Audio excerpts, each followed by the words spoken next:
आज के समय में कोई भी छोटे से छोटा बिजनेस करने में भी बहुत समय लगता है और उसके बाद भी गारंटी नहीं है उसके चलने की। इस बुक में हम यही जानेंगे इस समय की इकोनॉमी में कौन सा बिजनेस है जो हम कर सकते हैं और वो कैसे कर सकते हैं, और इसका फर्स्ट स्टेप है स्टार्ट इट। ऑथर इसमें बताते हैं कि कोई भी बिजनेस स्टार्ट करने के लिए सबसे इम्पोर्टेंट है कि आप उसके लिए कोई रिसर्च करिए या कुछ भी जिससे आप उसे कह सकते हैं कि आपने वो स्टार्ट किया है। ऑथर ये इसलिए कहते हैं कि बिजनेस करने के लिए जो सबसे पहली चीज़ है जो आप फेस करोगे वो है फेलियर। इसलिए जितना जल्दी आप स्टार्ट करोगे उतने जल्दी आप फेल भी होंगे और उतनी ही जल्दी आप फिर सक्सेस भी होंगे। इससे आथर अपनी लाइफ के एग्जाम्पल से समझाता है कि उन्होंने सबसे पहले माइक्रोसॉफ्ट में जॉब के लिए अप्लाई किया था, लेकिन उनको जॉब नहीं मिली। प्रैक्टिकल नॉलेज होने के बाद भी फिर उन्होंने गूगल में अप्लाई किया, वहाँ से उन्हें रिजेक्ट कर दिया क्योंकि उनकी मैथ्स की स्किल्स अच्छी नहीं थी। फिर उन्होंने फेसबुक में अप्लाई किया था, वहाँ जॉब तो उन्हें मिल गई लेकिन अनफॉर्चुनेटली वहाँ से उनको निकाल दिया गया। फिर मार्केट की थोड़ी रिसर्च करने के बाद उन्हें प्रोडक्ट मिला माइमिंट नाम से। उन्होंने वहाँ काम करके 6 महीने के अंदर ही उस कंपनी को 1 मिलियन से ज्यादा यूजर को उस ऐप से जोड़ा, जिससे उनकी कंपनी का टेंस ऑफ मिलियंस का प्रॉफिट हुआ। इससे ऑथर ये भी समझे स्टार्ट करना जरूरी है, कुछ पता ना भी हो फिर भी आप उसकी प्रोसेस में सब जान जाते हो। और ऑथर कहते हैं कि स्टार्ट करने के बाद आपको सिर्फ अगले 3 महीने में आपको क्या क्या अचीव करना है बस उस पे ही ध्यान दीजिए, बाकी सब आप टाइम आने में सीख लोगे। Step 2 is get a gold medal in rejection. Author कहते हैं कि जितना ज्यादा आप रिजेक्शन फेस करोगे आपकी अचीवमेंट उतनी बढ़ेगी, और जितना कम आप रिजेक्शन देखोगे आप उतनी कम अचीवमेंट करोगे। ये बात उन्होंने उनके फादर से सीखा है जो एक सेल्समैन थे। बचपन में जब आर्थर ने उनसे पूछा था कि आप इतना रिजेक्शन फेस करने के बाद भी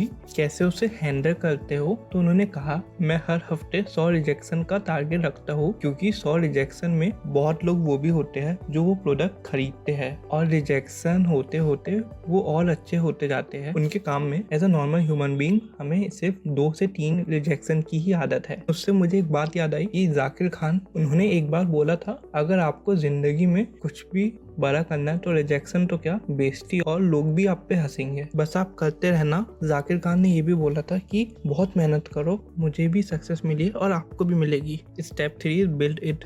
कोई भी बिजनेस में कस्टमर को कोई फर्क नहीं पड़ता किस पर्सन ने उसे बनाया और वो प्रोडक्ट दिखता कैसा है, उन्हें बस फर्क पड़ता है कि जिस काम के लिए उसे बनाया है वो काम वो पूरा करे। आसान शब्दों में समझाऊं, कोई प्रोडक्ट या सर्विस डेली लाइफ की प्रॉब्लम सॉल्व कर रहा है तो उसे सिर्फ उससे मतलब है और किसी से नहीं। इसलिए कोई प्रोडक्ट या सर्विस सोचने के लिए एक एंटरप्रेन्योर के माइंड से नहीं, एक कस्टमर के माइंड से सोचिए। Step 4 is grow it. Author सोचते हैं कि बेस्ट आइडिया कभी आइसोलेशन में नहीं मिलता, आपको उसके लिए बाहर जाके लोगों से बात करना ही पड़ेगा। इसके अलावा सोशल मीडिया भी आपको बहुत मदद करेगा इसमें। जैसे आपने देखा होगा बहुत सारे लोग बिजनेस और प्रोडक्ट आइडिया देते रहते हैं इंस्टाग्राम या यूट्यूब में, और उनमें से कुछ लोग ही जेन्युइन होते हैं, चाहे वो कोई और कंट्री के भी क्यों ना हो। आप भी कहीं ना कहीं ये सोचे होंगे कि हमारे यहाँ होगा तो ये भी वर्क करेगा, और वो कुछ भी हो बस आपको इतना याद रखना पड़ेगा कि आप कोई भी चीज लॉन्च करें और वो 48 आवर्स के अंदर उसे किसी 3 लोगों ने भी नहीं खरीदा तो वो वर्थ इट नहीं है कोई बड़ी अपॉर्चुनिटी के लिए। तो इस बुक में ये सब चीज़ें थी जो मैंने से सीखा है। मिलते हैं नेक्स्ट